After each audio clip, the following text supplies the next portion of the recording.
Assalomu alaykum do'stlar. Yaxshimisizlar? Charchaymysizlarmi? Biz kecha o'tgan mavzuyimiz linear regression mavzusi edi. Demak, bugun regression modellar to'g'risida gaplashamiz.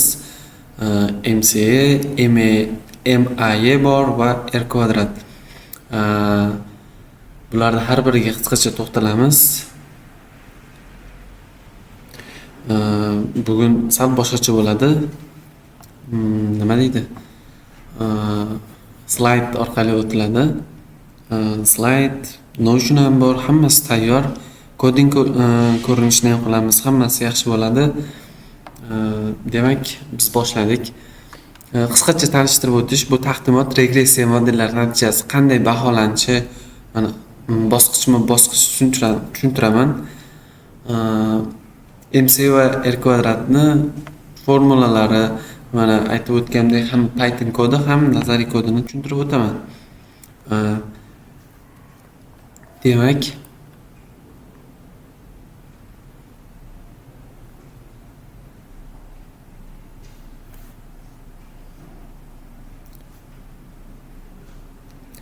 MCA nima? Model xatoliklarni o'rtacha shaklda o'lchaydi. Ya'ni MCA model, buni o'tgan safar o'tdik. Mean squared error uzaytmasi shunday bo'ladi. Bu demak model xatoliklarni o'lchaydi, o'rtachasini o'lchaydi. Nima kvadrat ko'paytirardi? Kvadratga oshirardi. Kommentga yozib ketinglar javobini. Bilmaganlar uchun eslatma tarzida yana eslatib o'tib ketaman. Nima uchun kvadratga oshirardi? Javobimiz 0 bo'lib qolishi mumkin. Bir xil javob chiqib -6 qo'shilsa, demak 0 bo'lib qoladi.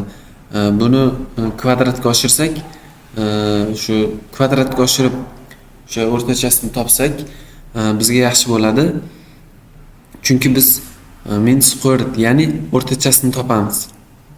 Xatolikni o'rtacha kvadratini topamiz. Okey. R kvadrat nima?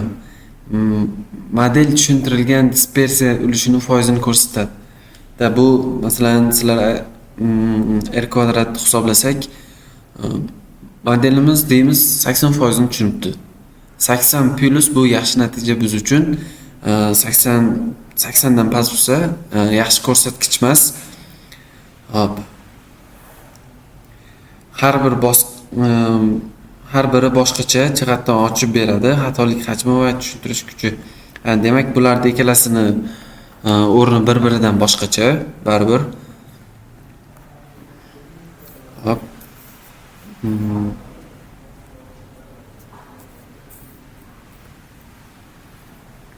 Keyingisi mean squared error.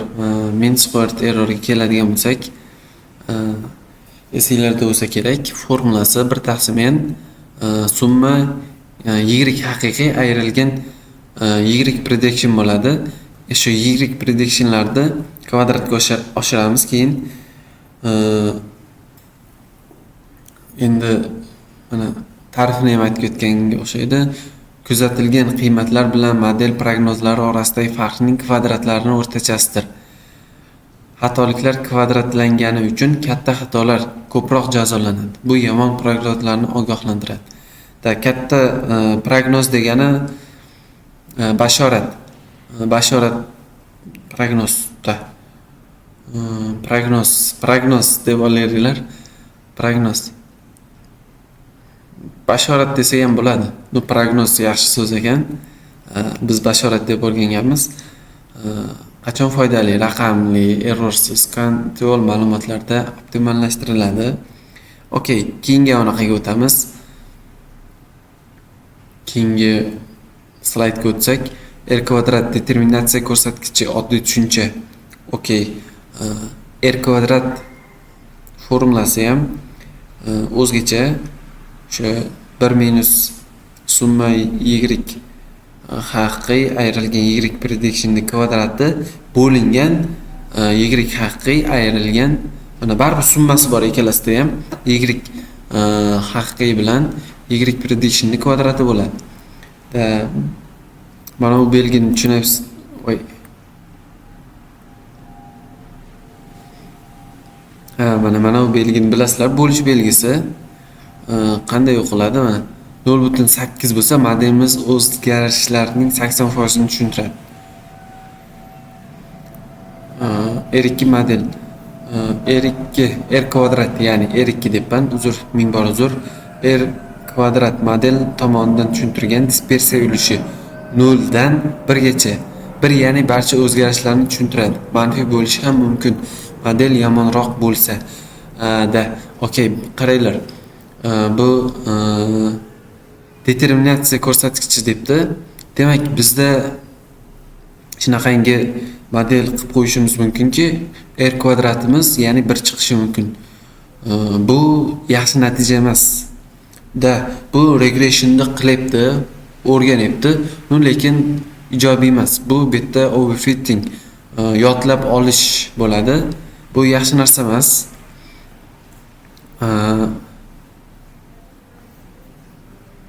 Ko'rdik. Okay.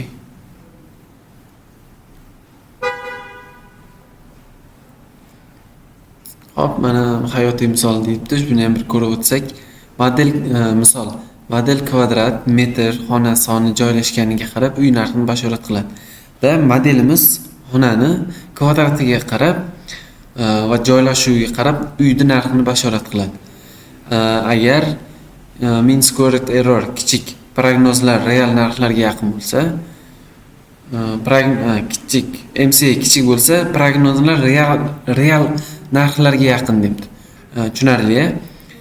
R kvadratimiz bo'lsa,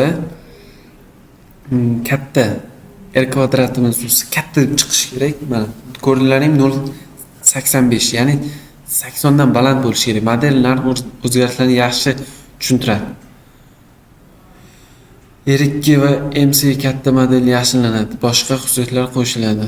Okey. Hayotdan misol, agro bashorat. Fermer ekin hosillarini ob-havo, sug'orish va urug' parametrlariga asoslanib bashorat qilsa, past MC aniq hosil miqdorini, prognozlarini oziq-ovqat rejalashtirish uchun muhim. Past bo'lsa, eng hosil miqdori prognozlari oziq-ovqat bu degani past bo'lsa debdi. Shu unga beriladigan nima o'g'itlar va shu narsalar berish muhim. Demak, modelimiz yomon ketyapti. Yo'q. Yomon ketayotgani yo'q, unga shu ishni qilish kerak, berish kerak. O'g'itlarning shu nazarda tutiladi. R kvadrat yordamida model nechta o'zgarish hisobiga olganini hisoblaymiz. Agar ma'lumotimiz shovqinli bo'lsa, MC kattalashadi, R2 pasayadi. Ya'ni bu modelimiz o'zi yodlab oldi, shu overfitting, underfitting yoki o'rgana olmadi. Mana shunaqa holatlarga duch keladi. Endi qaysi birini qaysi holatda tanlashinglar bilmay qolishinglar mumkin.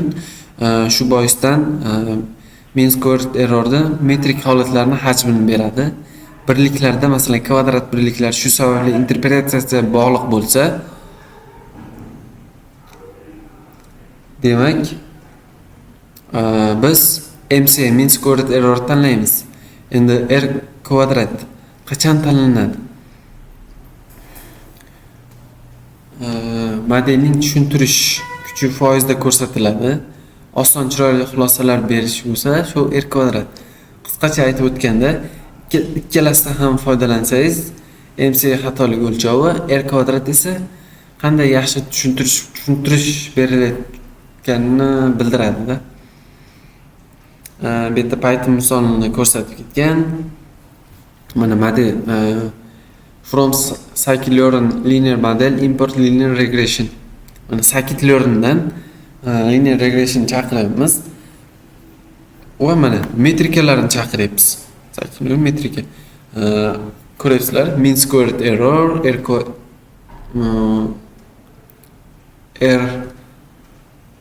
kvadrat score, R score desam bo'lsa kerak. Model linear regression da model chaqirdingiz. Mana model teng linear regression bildiryapsiz. X train bilan Y trainni o'qityapsiz. Fit degan o'qitish adashmasam. Y prediction bashorat deyapsiz. X testni bashorat qildi deyapsiz. MC mean squared error bu yoqqa yozdingiz, mana chiqazib beradi. Shuni tushunmadinglarmi? Men hozir nomiga aytib o'tib ketdim. MC mana buni mean squared error bildiryapti, mean squared errorligini. Men bitta formulasini kiritib ketyapti. Sizlarni tushunishinglar uchun formula dedim. Formulasini bildinglar. Bittasi mana bir taqsim yo'q, bittasida bir taqsim bor. Bo'luv ikkinchisida r kvadratda bo'luv bo'ladi. Shu. Bu savollar sizlar uchun, ya'ni sizlarga ishonaman. Telegram kanal ochganman. Telegram kanalda masalan savollar ham alohida tuziladi, savollar ham tashlayman. Yaxshi savollar, intervyuga bo'lgan savollar. Demak, sizlar tayyorlanib, yaxshi, mukammal o'rganib, o'sha kanalda tashlaysizlar. Farqi yo'q. Kanalga qo'shilsanglar, men sizlarni ochaman, yozasizlar, o'rganasizlar. Endi Notion'imizga qaytsak, har doimgidek Notion'imiz ham bizga kerakli-da. Bizda bitta o'rganmagan narsalarimiz nega baholash kerak? Biz buni bildik. Mean absolute error. Boshida aytib o'tib ketdim. Bir-biridan farqi bor. Hammasini mean squared error, mean squared error bilan mean absolute errorda ko'ryapsizlar. Bashta bir xil struktura, faqat modulda ostida. Modulda bo'lgan. Xatolarni modulda oladi. Outlerga sezgir emas. O'lchov birligi y bir xil. Mana kodini ko'rsatyapti. Bu oddiy kod. Yo'q. Men sizlarga alohida tushuntiraman. Koding ko'rinishida ham ko'ramiz. Mean squared error, yana bitta confession of determination. Mana r kvadrat, mana formulasi. Juda ham osonda bu.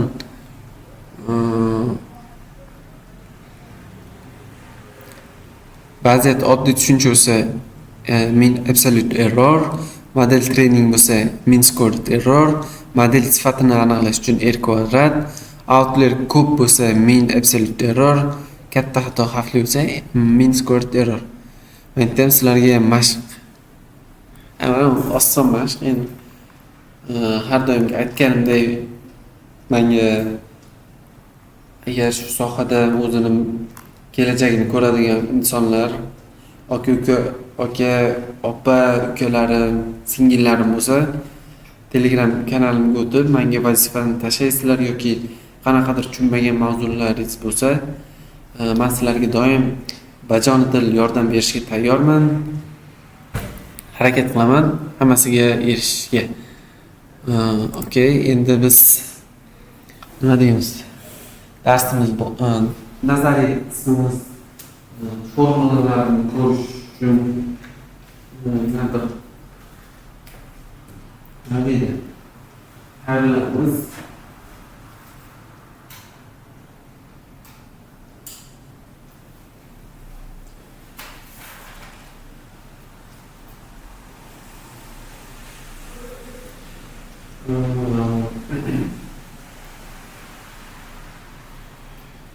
mean squared error bo'yicha mean absolute errorda ko'ramiz birinchi.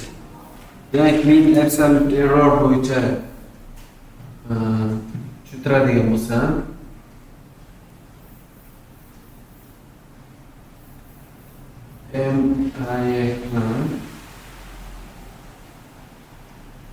hop, buni formulasi qanaqa edi? 1/n summa, mayda enlar bilan yozib o'tirish shartimiz modulda y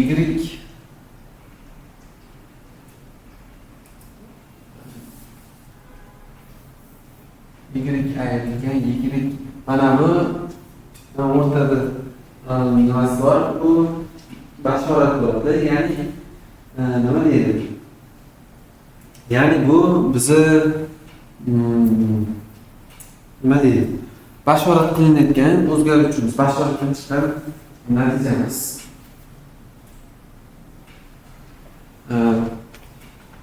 Mean absolute errorni aytdik.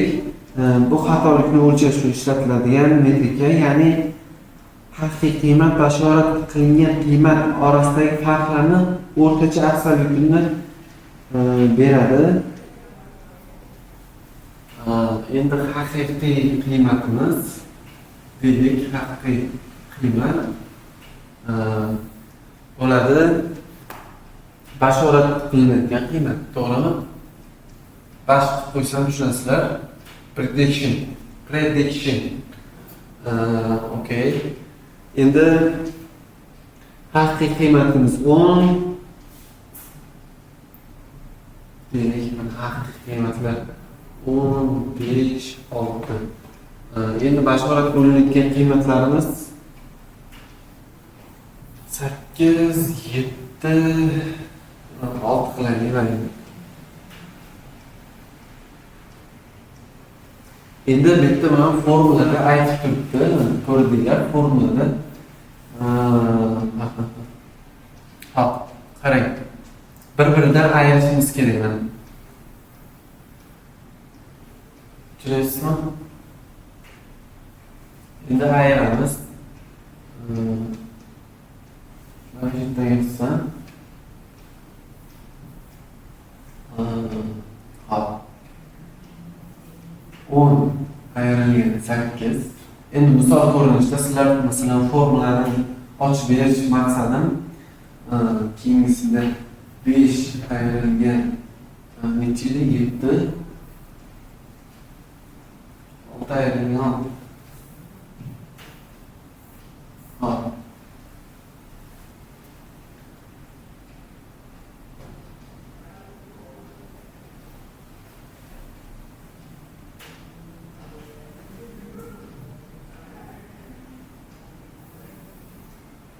Uchga bo'lsak, nimaga 3 ga bo'ldik?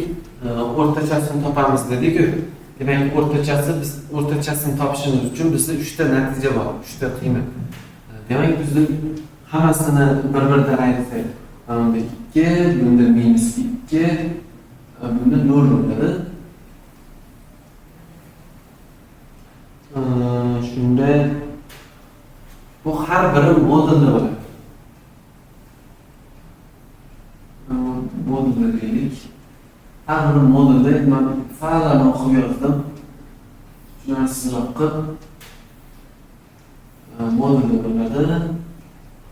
Shunda 4/3 bo'ladi.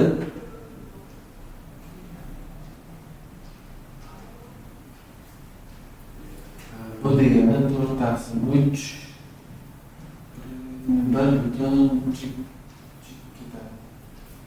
mana shunaqa hisoblanadi. Biz kod ko'rinishida yozamiz ot songa. Aslida mana shu ko'rinish, bu oddiy ko'rinish bo'ladi. Endi bitta qanaqadir katta sonlar, hisoblashlar bo'lib o'tadi. Mana shunaqa. Mean absolute error demak shundaylar deb o'ylayman. Endi mean square error. Mean square errorni o'tgan safar tushuntirib berdim. Adashmasam tushuntirib berdim, oson. R squaredni tushuntirsam, R squared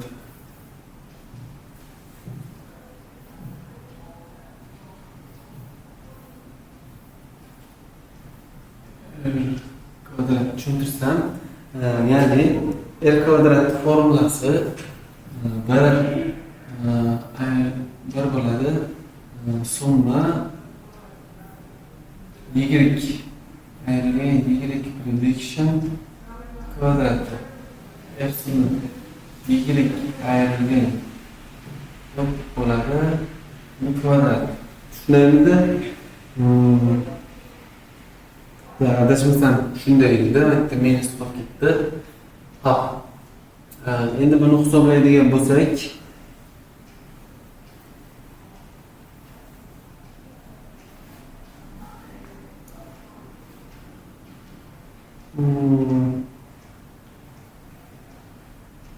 qaranglar. Buni hisoblab o'tirish kerak emas. Kod ko'rinishida shunaqangi uzoq tushuntirib ketaman. Sizlarga asosiy metrikalar bor. O'shalarni sizlar bilan birga bo'lishib ketaman.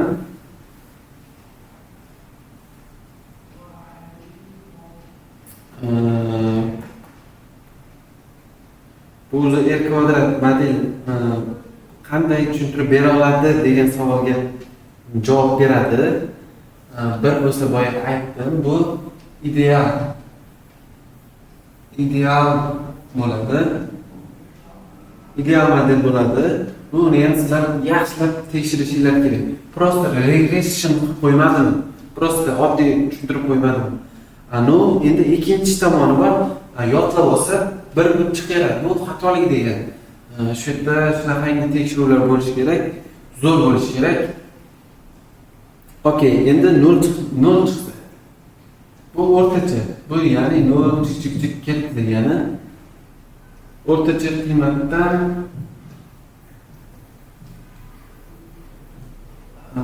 qancha farqli? Qiymatdan farqi yo'q yani. Qancha farq?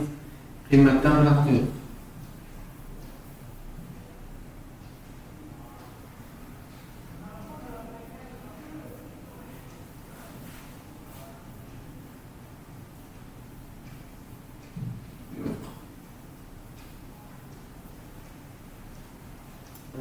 Keyinchi yana nima? Endi bunday bo'lsa, ya'ni juda yomon bo'ladi. Modelimiz 0 dan kichik 0 ga qarab ketadigan bo'lsa,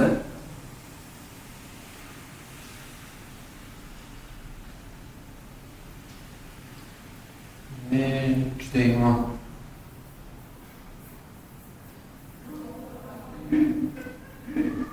Okay.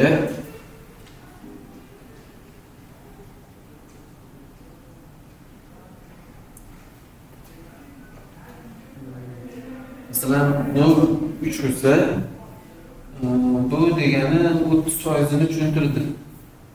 Tushundinglar? 30%ni tushuntirdi. Prosta aytib o'tib ketdim. Hop, mana shu narsalarni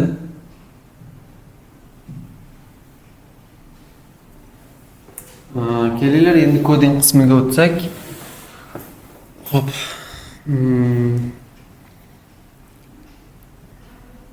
Dan chiqamiz. Chiqdik. Bundan chiqamiz. Bizga collab kerak. Collab qayerda desam.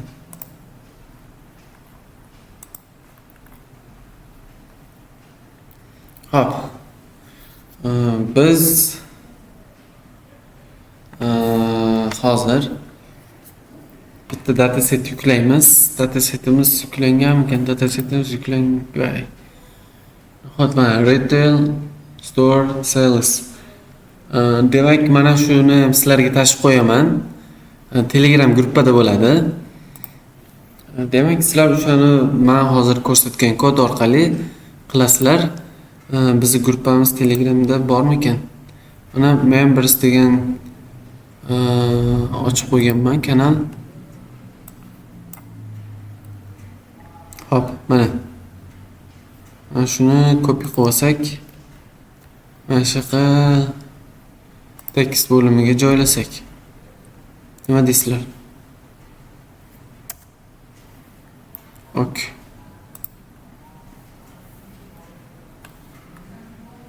Retail store qilinadigan ketma-ketlik.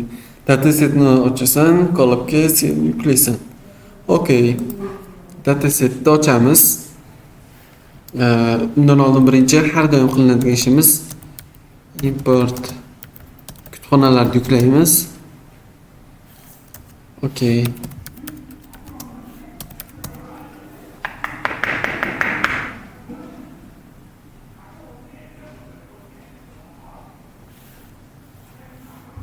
numpy chaqiramiz. Har ehtimol kerak bo'ladi bizga. Mana shunday qildik. Yukladik. Endi data kuyda birinchi qatorni chiqarasan. df teng pd nuqta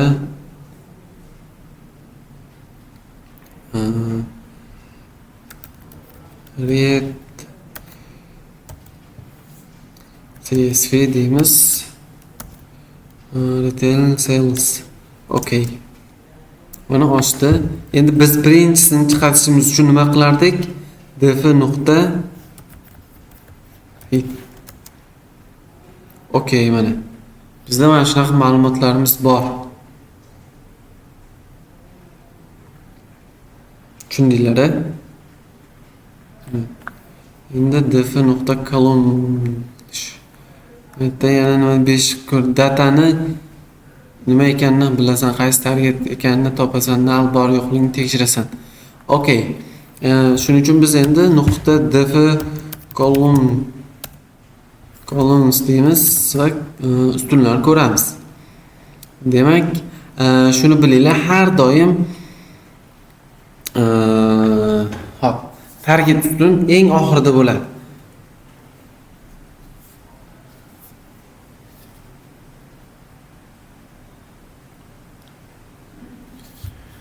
Demak, bizda qanaqa ustunlar bor? Transaksiya indifaktori, mijoz indifaktori, kategoriya, buyum, birlik narx, miqdor, jami sarflanganlar, to'lov usuli, joylashuv,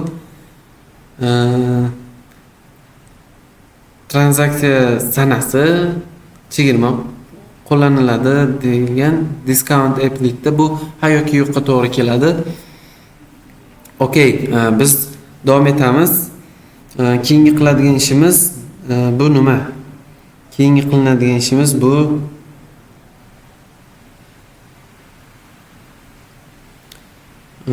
hozir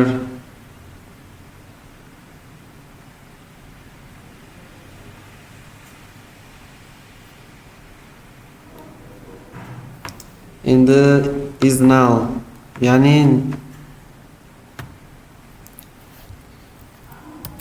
bo'sh qiymatlar bormi ko'ramiz. Nuqta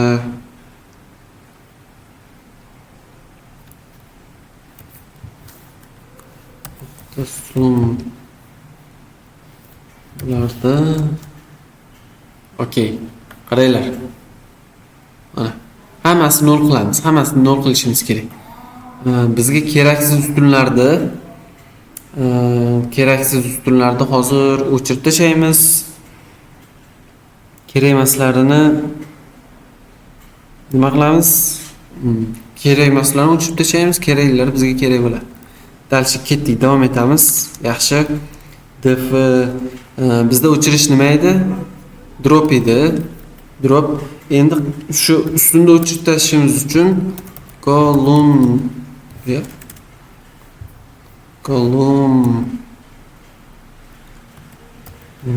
bitta mana nima deydi?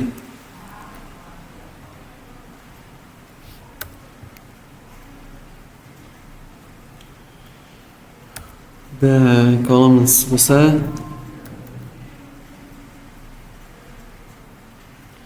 endi bizda transaction ID'si kerak emas. Customer ID ham kerak emas. Bizga masalan bular ortiqcha narsa kerak emas har doim. Tanjitdan ikkalasini uchadamiz. Bitta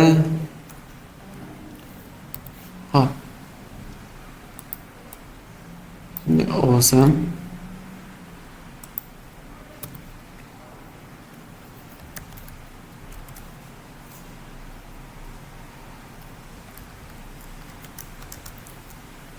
endi o'chdimi yo'qmi deysizlar. Qaranglar, mana bitta sanaymiz. 1 2 3 4 5 6 7 8 9 10 10 bitta ustun bor. df nuqta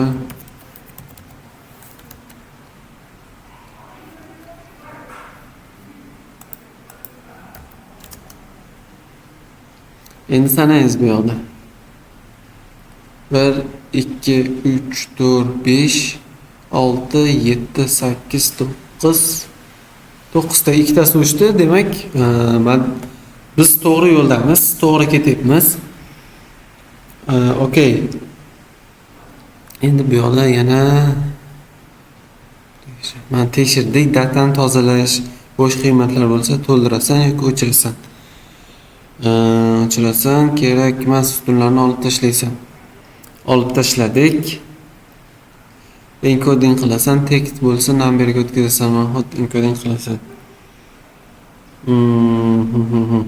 Demak, biz to'ldirishimiz kerak. Def qilamiz. Price per unit degani bor edi, o'shani to'ldiramiz. To'ldirish nima edi? Bilganlarga rahmat. Qani aytinglarchi? Bilmaganlarga yana eslatma deymiz. Yaxshilikka unit bo'ladi. Bu yoqqa nima yozamiz? Aytinglar. Fe'l nima bo'ladi? Bu to'ldirish edi bizda. 7 mavzusida men sizlarga tushuntirgandim.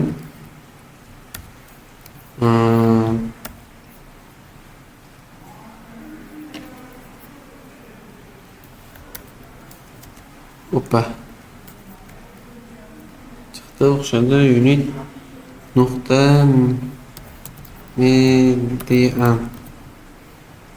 median bilan to'ldirib ketamiz. Okay. In place staying true. Mana birato'la chiqdi. Men o'chiradigan nima deydi? O'chiradigan, to'ldiradigan ustunlarimiz. Sizlarga endi aybga buyurmaysizlar. Birinchi qatorni yozib berdim. Qolganlarini bilasizlar. Men aytdim, mana ular hammasini to'ldiramiz dedim.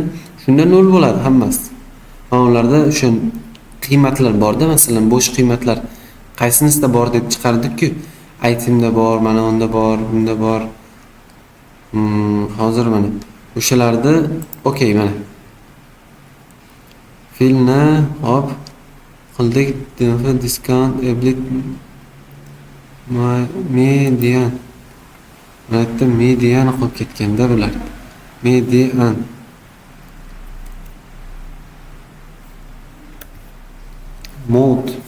Mod bor.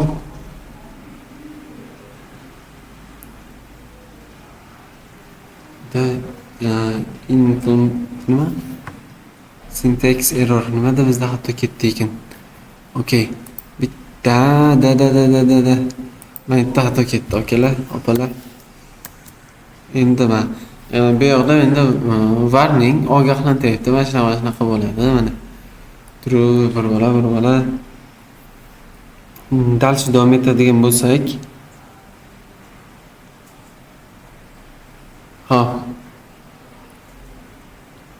Item qolib ketdi bizda.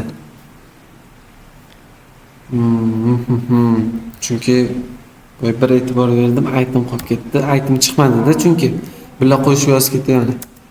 Item yozdi.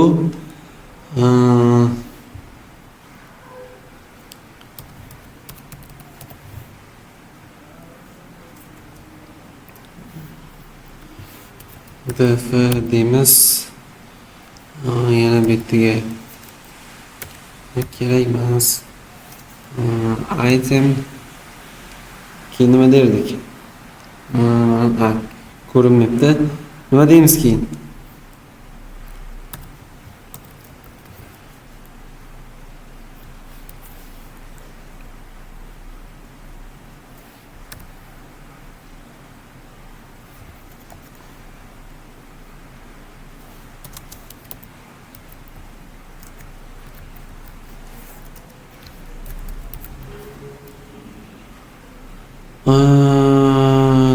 Ketdik.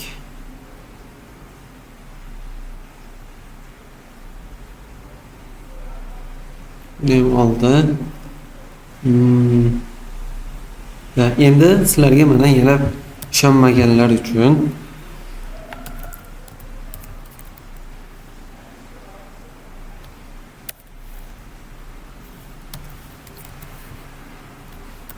bunday yangi bitta bo'ladi. Bismillah deymiz, hammasi 0. Buni ko'ruvchi to'ldirildi, hammasi идеальный, как положено, четкий. Okey. Endi yana bitta savolga qaytaylik.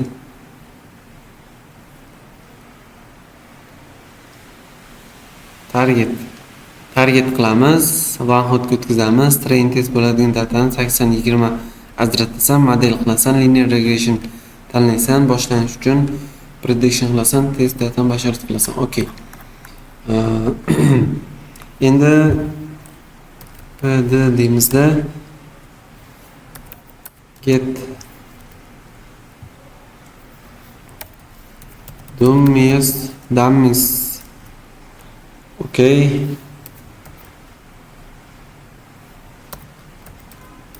Drop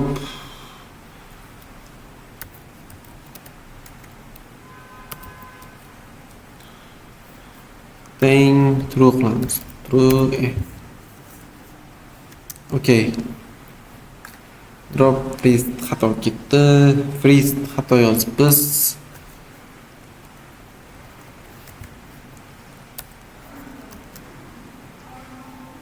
Okey, bo'ldimi? Hit qilsak.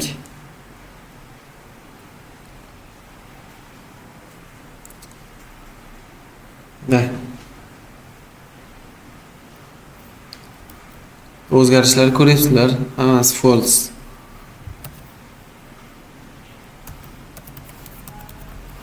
Bitta ko'rib ketaylik bu yoqni ham. dv.column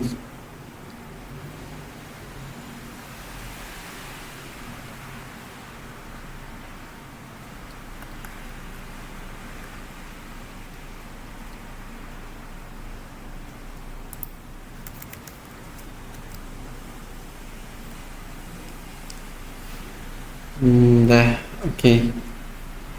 Keyingisi endi biz nima tanlaymiz dedik? Boya chartda aytib o'tilgan target qismini tanlaymiz. Demak, target qismi total spend bo'ladi. Chunki oxiridagi dedim, total spend bo'lishi kerak bitta. Bu yerda one hot encoding qilib hozir one hot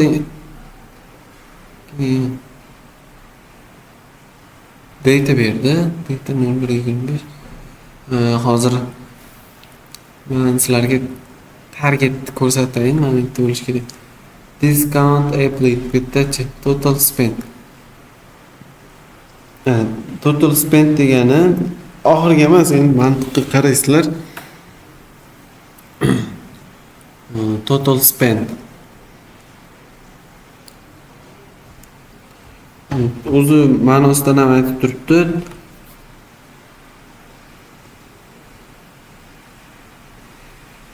Spend.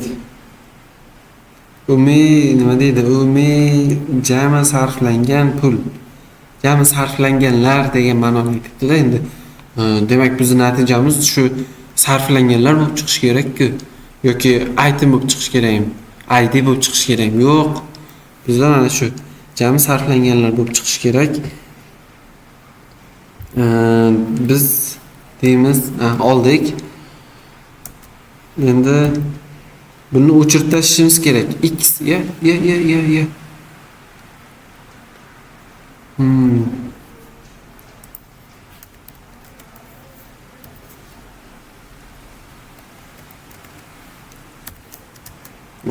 Xato ketdi yana. Ikkita qoldi-da. Endi yaxshi. X'imizga ko'rsatmasligimiz kerak dedimi? Overfitting bo'lib qoladi. Shuning uchun o'chirib tashlaymiz. Shuni esingizlardan chiqarmanglar. Agar mana shu o'chirmasalaring, Y targetga bergan nima deydi? Ustunlaring ham foydasi yo'q. Cycle'dan boya ko'rsatdim. Chaqirishimiz kerak dedim. Cycle'dan chaqirib, nimani chaqiramiz? Train test chaqirdi. Boy nima edi? Slaydda ko'rsatdi-ku. Slaydda ko'rsatilgandi. Men tushuntirdim. Train testdan chaqirdik. Hop. Mana это X-train, X-test mana. X-train, X-test, Y-train, Y-test. Okay, mana X, Y da o'qi debdi. Test qilishi 20% ni ol, qolganini bashorat qil debdi. Test uchun masalan o'zing uchun 20%, qolganini bashorat qil. Bu random endi populyarni 42 son, 42 har doim 42-chi uni oladi. Mashhur son, mashhur populyarni degan mashhur. Endi yana chaqiramiz from Cycle'dan. Linear regression, linear model import nima qilamiz? Linear regression qilamiz. Okay. Modelimiz nima edi? Modelimiz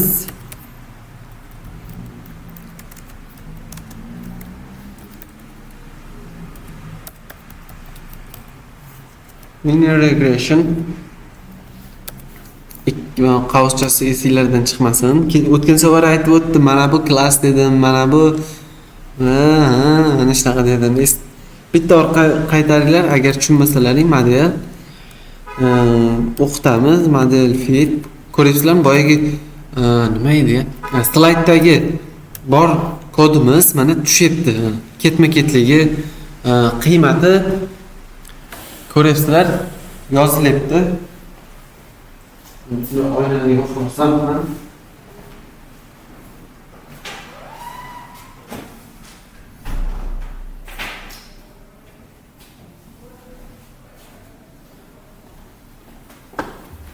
hop.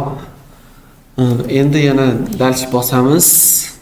Okay. Sразу chiqdi. O mana linear regression. Endi Y prediction qilamiz. Y prediction teng prediction deb yozib o'tirish kerak emas. Bu Pythonda bo'lyapti. Python juda ham qulay til. Mana X test. Okay, mana X test prediction qil dedik. Hop. Endi nimalar chaqiramiz? Mana endi asosiy joyga keldik. Hop, model teng qildik. Yo, akalar, uzr kechirasizlar. Biz chaqirmadik. From Cycle'dan matrix deymiz. Akalar, boyagi prezentatsiyadagi u kod shunaqangi kerak bo'lyapti, bilayotgan bo'lsalaring. Import nimani qilamiz? Topinglarchi. Biz bugun o'tdik.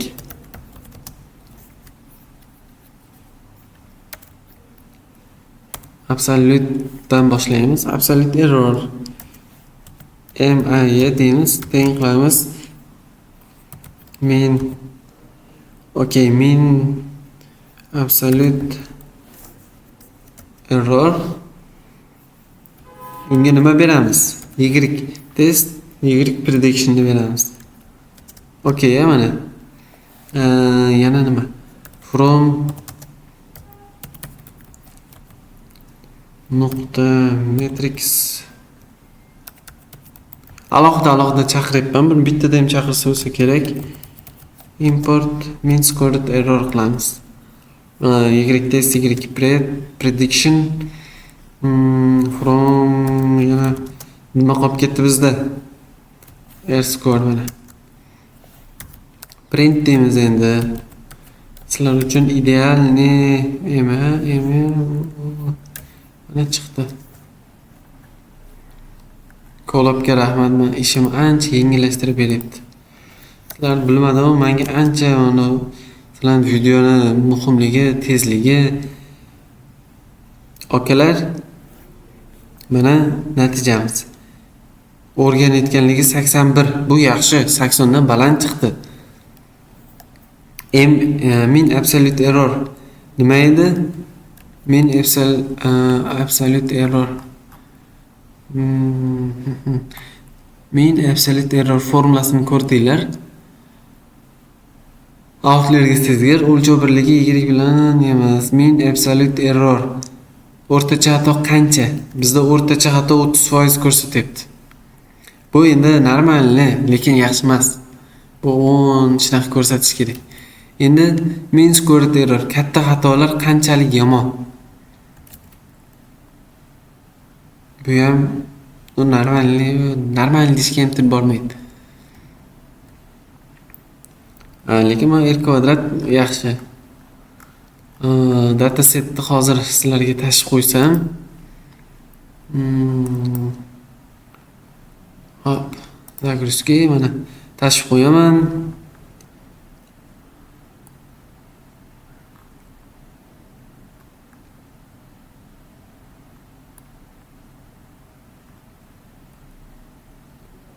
Mana